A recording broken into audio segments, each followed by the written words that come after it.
Это уверенное выступление Дмитрия Аксенова полностью компенсировало бессонную ночь якутских фанатов вольной борьбы. 24-летний спортсмен, выступающий в весовой категории до 57 килограммов, явно не входил в число фаворитов. Тем ценнее его победа в бронзовом финале против дагестанца Рамазана Афирзалиева. Он много лет уже считается перспективным борцом, но до этого никогда даже среди юношей, юниоров не входил в состав сборной России. Можно сказать, прыгнул выше головы и порадовал болельщиков. От Виктора Рассадина земляки ждали только золота. На пути к чемпионской схватке капитан якутской сборной не оставил соперникам ни единого шанса. Все встречи выиграл с разницей в 10 очков.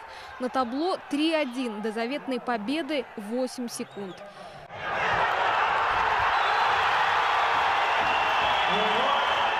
Исход поединка решил один неловкий момент. Позже скажет о своем поражении Рассадин журналистам. Главный тренер сборной России Дзамбулат Идиспидеев похвалил нашего борца. И, возможно, перед чемпионатом мира, который пройдет в конце августа в Париже, он предоставит контрольную схватку между Рашидовым и Рассадиным. Переговоры еще идут. Толпа агрессивных болельщиков на ковре. Борцовский чемпионат России вновь отличился скандалом. Зрителей, чересчур эмоционально выразивших несогласие с судьями, лично успокаивал глава Ингушетии. Болельщики, которые вот сюда выскакивали, я прошу старшего команды, я не знаю, чьи они болельщики, разобраться, наказать. Иначе ни один болельщик сюда не зайдет.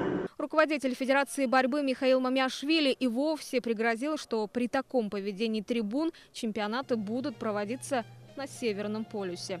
Айна Винокурова, Вести, Республика Ингушетия.